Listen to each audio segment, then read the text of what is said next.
Hey my lovely friends, welcome back to another episode. If you're new here, my name is Wenkai. I am a final year psychology student / Chinese international student from University of Alberta. I have been using my spare time to learn some new skills for the past couple of years. I have learned boxing, dodgeball, kendo, dunking, teaching, and content creating by simply spending a bit of my time every day for the past 5 years. So in today's video, I would like to share with you 3 of my fundamental approaches to learn new skills during my spare time. The specific approaches might change depends on what skills you are learning. However, my fermenting approach is always based on what I call 15-25-50 rules. Essentially, I would spend 15 minutes of my travel time, 25 minutes of my lunch and dinner time, as well as 15 minutes of my weekend to engage fragmented learning. I will break down 3 things that I would typically do for my 15-25-50 rules, and by doing so, I will use my content creating journey as an example. I hope this video can inspire you to learn something that you always want to learn without taking up too much of your time. So without further ado, let's get right into it. A straightforward way to start fermented learning is by listening to podcasts while you're on the way to school, office, and home instead of checking on your social media. 播客, which podcast in English is a really accessible tool for fermented learning, is kind of like radio but not precisely the same. Different than radio, hosts from podcasts would engage in the discussions about particular topics or current event. You can search for basically any skills and things you're interested in and dive into it. From each episode, it would all start from the scratches, such as talking about the basic background for a particular event or field, then dive into a specific problems and analyze it from multiple lenses, which is awesome for fermented learning. Because it's an audio show, so you're also able to free your hands and neck and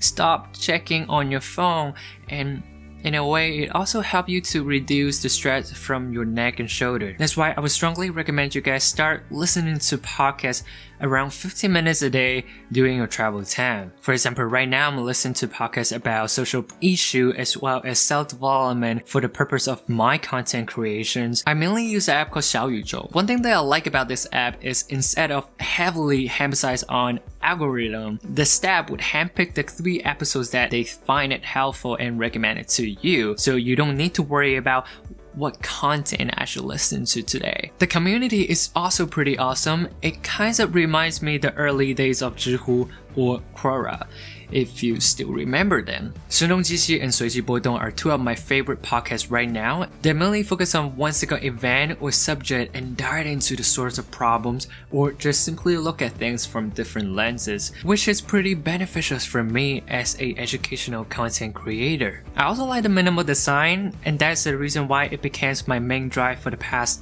a month now. Please keep in mind that the purpose of listening to podcasts is not about taking all the notes, from the whole an hour podcast. Rather, it's more about getting those food for thought for your content creations or your skills that you want to improve. Okay, let's move on to the 25 minutes of the lunch and dinner time. But before we start to talk about the method specifically, I would like to talk about the famous TED Talk about how to learn things under 20 hours or learn things in 20 hours. It takes 10,000 hours to learn something? It's not true. With a little bit of practice, they get better and better and better, and that early part of practice is really, really efficient. People get good at things with just a little bit of practice. Essentially, it highlights the importance of deconstructing the skill, doing rapid skill acquisition. However, I have found it is pretty hard to break down the skills when you don't even know how the skill works at the beginning. For instance, how can we make a video?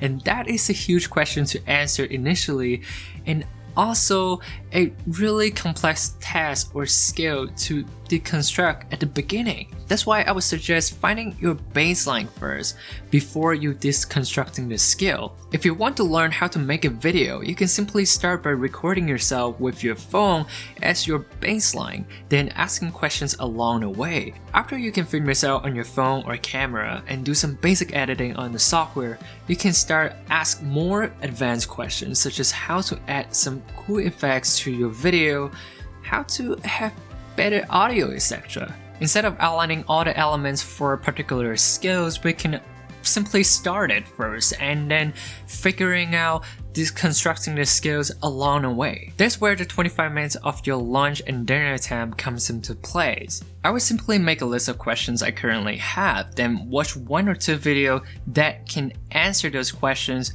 during my lunch and dinner time each day. For example, if I have questions about how to properly like my video, then I can simply search and watch 1 or 2 videos that talked about lighting techniques. Unlike listening to the podcast, I would strongly recommend you guys to find a way to save the video or the links so you can revisit them later. Okay, so for the final part of the fragmented learning, I would make sure to spend at least 15 minutes of my weekend to apply and use the new skills that I have learned for the past week. For my case of content creating, I will make sure to produce 1 video per week and also apply to the things and skills that I have learned throughout the week. If your goal is to learn how to work out or learn a new instrument, you can simply record yourself once a week as your weekly assignment to see how much improvement you have and what are the things you can continue to improve. You can also achieve that by joining a class or online program if that fits into your schedule better, but be sure to use your new skill constantly.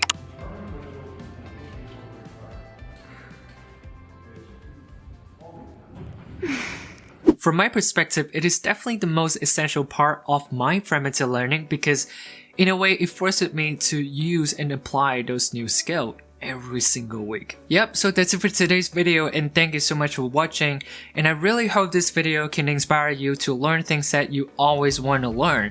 And if you have other recommendations for fragmented learning, your techniques, your experience, please also comment down below and share with us your personal experience.